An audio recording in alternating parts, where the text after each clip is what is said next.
There was one kind of possession that told you everything about Carter Bryant. Not a dunk, not a step back three, not some loud rookie moment made for the timeline, a defensive possession. When he was out of the game on defense especially. Yeah, well that's the standard for our team. Communication is huge. And I thought his talk was great, but it wasn't just him. I thought our bench energy, guys who played a little, played a lot, everyone was locked in today. Ooh, that was a really good team. The kind casual fans miss and coaches rewind 3 times. Because when you watch Bryant closely, you start to see why San Antonio took him seriously. He does not need the ball to matter. He does not need the offense to stop for him. He can change a possession with his feet, his timing, his length, and one extra effort after most young players would already be out of the play. And that's where the story gets interesting. Because the Spurs have seen this type of player before. Kawhi Leonard, take one. Kawhi Leonard did not enter the league as the version everyone remembers now. He was not treated like some guaranteed superstar. The Indiana Pacers select Kawhi Leonard from San Diego State University.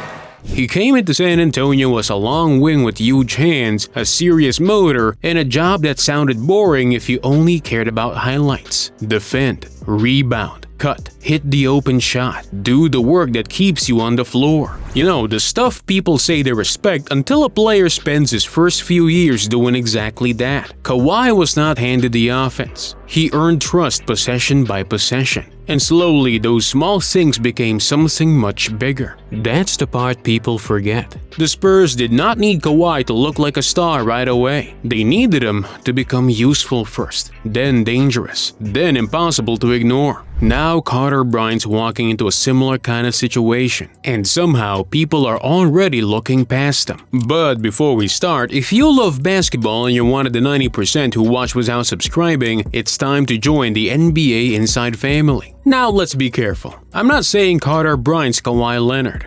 Relax. Nobody needs to throw a chair in the comments. Kawhi became one of the best playoff wings of his generation. That's a massive name to put on any young player. This comparison's not about saying Bryant becomes the same guy. It's about San Antonio recognizing a certain kind of player before the rest of the league understands the value. A long wing, a defensive brain, a body built for playoff matchups, a player who might not win the press conference but keeps winning possessions. He was just there, playing great defense, the whole way, physical. He's really long, so he can play really good defense with his length, but he's a great player. Because right now, Carter Bryant's not the loudest name in San Antonio. Dylan Harper has the guard buzz. Wemby's Wemby, so every camera in the building follows him like he just fell out of the sky. Stephon Castle brings the edge, the pressure, the hard-nosed guard stuff fans feel right away. De'Aaron Fox gives him speed and real NBA credibility. And Bryant might be the one doing the work that makes all of them harder to beat. Sliding with wings, rotating from the weak side, closing space before the shooter feels open, jumping into passing lanes, making a possession feel normal for San Antonio and miserable for everybody else. Obviously a team effort, but I think CB came in there and he really showed, his impact and showed what he's really good at. That stuff does not always go viral. It doesn't always show up in the box score. But coaches notice it, teammates notice it, and in the playoffs, opponents feel it. That's the conflict with Carter Bryant. The Spurs don't need him to become a star right away. They need him to become the player every star hates playing against. The first body in front of a drive. The hand that bothers the catch. The rotation that kills the easy layup. The cut nobody tracks until the ball's already at the rim. For a young player, that role's not easy. Nobody gives the credit for the rotation that prevents a bucket. Nobody makes a highlight package for the box out that saves a possession. Nobody clips the cut that opens the corner for somebody else. But inside a winning team, those plays decide who stays on the floor. Kawhi's early years followed that same kind of climb. First he defended, then he earned minutes, then coaches trusted him in bigger matchups, then the shot got better, the handle tightened, the confidence came, and by the time everybody fully understood what was happening, Kawhi was guarding the other team's best player, scoring in big moments, and standing in the middle of June with the trophy in his hands. That's how San Antonio gets you.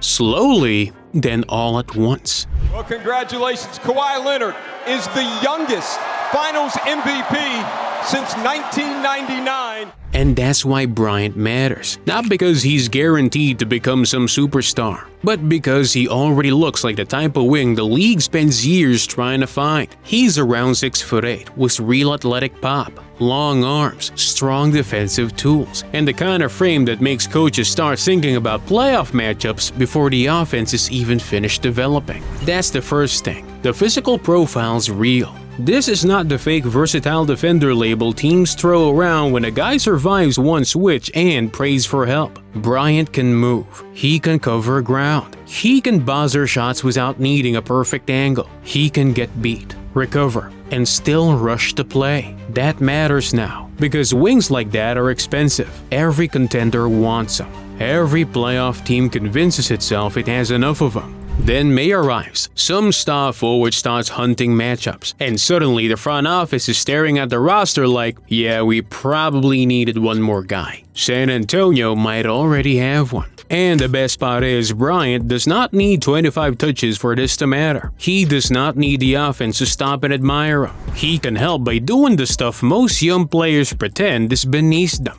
Cut hard, run the floor, defend the first action, rotate on the second action, crash from the corner, take the open three without turning the possession into a whole personal drama. That's winning basketball. Not glamorous, not always loud, but winning. And that's why that sequence with 3 blocks in under 30 seconds matters. Going at Cornette, Bryant! On an island with Bryant. Step through, get that out of here! Spurs matching their largest lead of the game.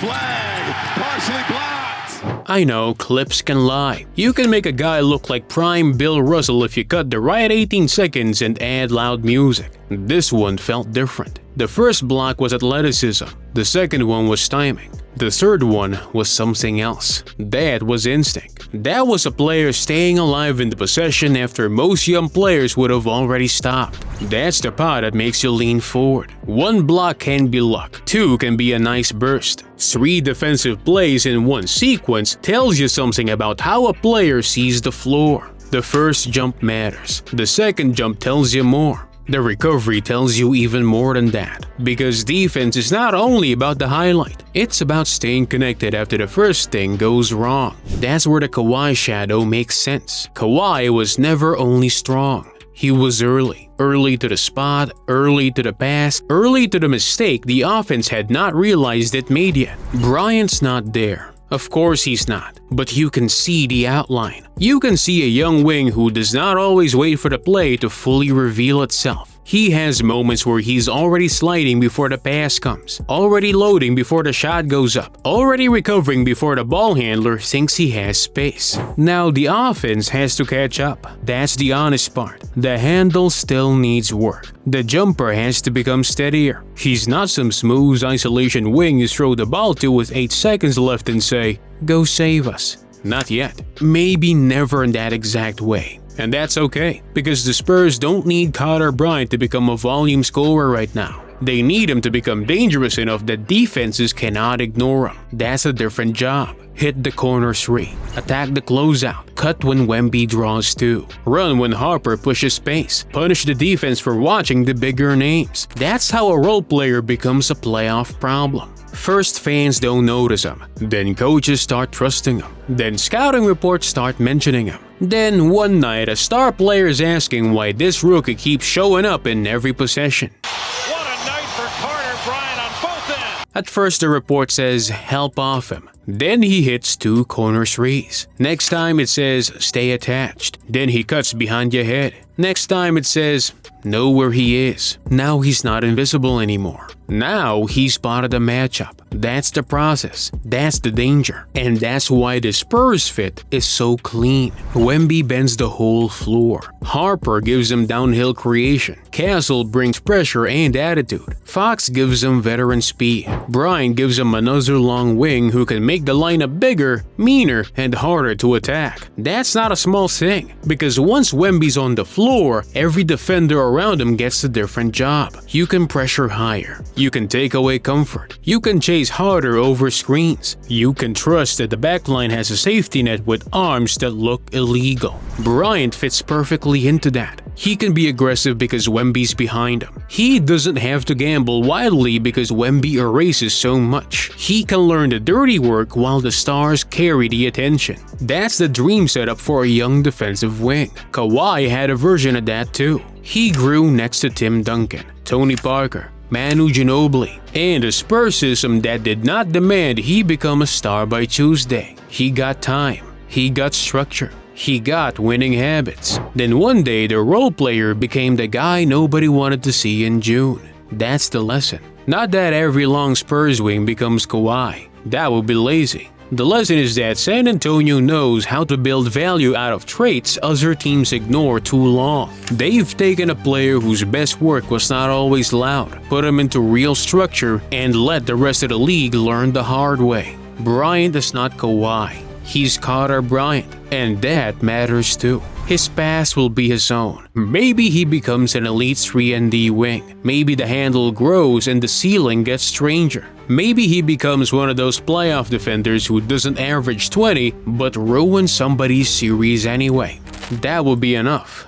Seriously, every team wants stars. Of course they do. Stars sell tickets. Stars win games. But the teams that actually win need something else too. They need the guy who takes the hardest defensive matchup and doesn't complain. The guy who gets one offensive rebound that breaks a run. The guy who cuts behind the defense because everybody stared at Wemby. A guy who makes a star work for every catch until the fourth quarter starts feeling heavier. Bryant can become that guy. And if the jumper keeps coming, the conversation changes fast. Because then you can't hide a defender on him. You cannot ignore him in the corner. You cannot attack him on one end and leave him alone on the other. Now he's part of the matchup math. Now every lineup decision gets harder. Now he's not only a defender, but he's also a two-way piece. That's when young wings become expensive. That's when the rest of the league starts pretending it saw it coming.